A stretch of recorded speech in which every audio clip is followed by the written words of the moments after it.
Hey fam, this is the first core training of 12 in this program of doubling our productivity in 90 days. And just to recap, in the first part of our overview, we touched on mindset tools that will help us to overcome the obstacles to productivity. And then in the second part, we went over the 12 principles of productivity, right? And these will be in the description of the video so that we can revisit these key concepts as we train to double our productivity. And then after the overview was a 5-part section called Fast Starts, which helped us to identify energy robbers, right? Areas of our life where energy leaks mentally, emotionally, and physically, right? Some examples are thinking about things that we have no control of, unresolved conflict in relationships, and a physical leak like a flood of spam and junk mail that fills our email inboxes, right? And then the last fast start, we learned of something we can call habit gravity and escape velocity, right? In developing these new habits, there may be old habits that have a gravity, right? They pull us back to what we're used to, right?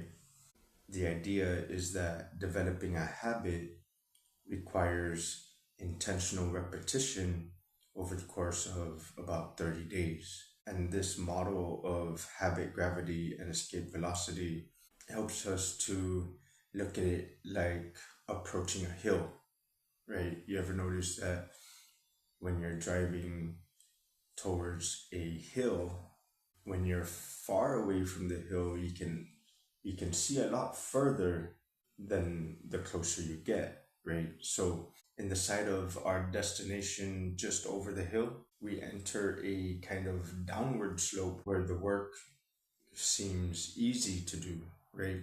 But the closer we get to the hill, the less we see over that horizon, the less we see of our intended result, right? And so that just adds to the extra stress of pulling away from our old habits to continue developing the new habits. So this is to say that the second 10 days in the 30 days of developing a habit, they get real difficult, all right? And that's why the fast starts focus on helping us to stop those energy leaks, because we're going to need as much energy as possible, right? This core training helps us to develop a personal success ritual, all right? And the premise of this is when we make commitments that we can keep, when we keep them, our willpower, right, the fuel tank for our energy that we use to tackle the hard things in the day, that tank grows with kept commitments, right? So what we do here in developing a personal success ritual is we take the first 20% of our day, right? Not even 20%, but at least the first 60 to 90 minutes of our day are focused on this small amount of commitments that we can keep, right? So in the program that I'm revisiting and sharing with my second run through it and being confirmed by health studies that I've been aware of, it's suggested that we start our day with exercise, half a liter of water, and a good first meal. All right. With the meal, I was introduced to a dietary practice of eating like royalty for breakfast, the working class for lunch, and then like those in poverty for dinner, right? And this is so that breakfast maintains our energy level throughout the day, right? Lunch will keep us from being distracted with hunger, and then a very limited meal for dinner helps our bodies to digest before resting, so that while we rest, our bodies can use what would normally be placed towards digestion. That energy will now be placed towards restoration, renewal, right? And in the course of our sleep, we become dehydrated. So it's advised to rehydrate with a half liter of water. And then exercise is an antidepressant, right? It's been found that not exercising contributes to depression. So being in habit of exercising in the morning gives us extra energy that's placed from resisting depression to developing our habits, right? Getting through those middle 10 days where everything seems to motivate us to give up on this new habit, right? We don't see the results clearly anymore, right, on the horizon.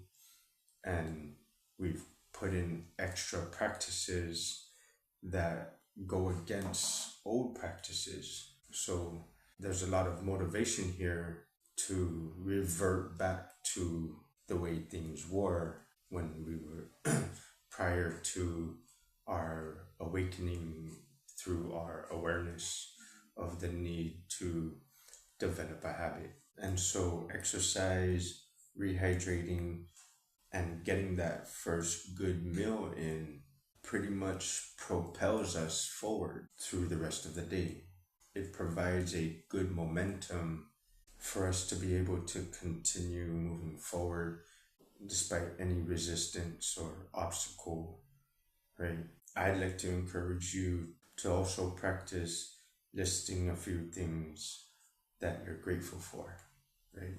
And all of this with your personal choice of a behavior you want to turn into a habit, right? It's ideal to do these things prior to any formation of connection with outside influences on our personal development, right? In these first couple hours of our day, we want to secure our attention on the development of this personal success ritual, which will turn our behavior into a habit, right?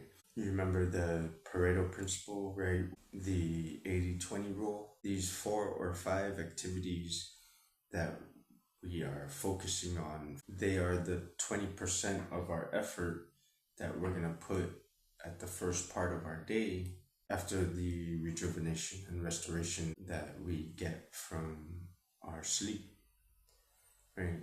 The added activity is one that we choose because it gives us a sense of feeling physically energized, right? Strong and healthy. And it also makes us happy, right? It nurtures our emotions so that we can be loving, right? And then it also helps with mental clarity and helps us to have an optimistic point of view, right? So physically energized, emotionally happy, and mentally clear. That's the activity or activities that we need to add to this first part of our day, right?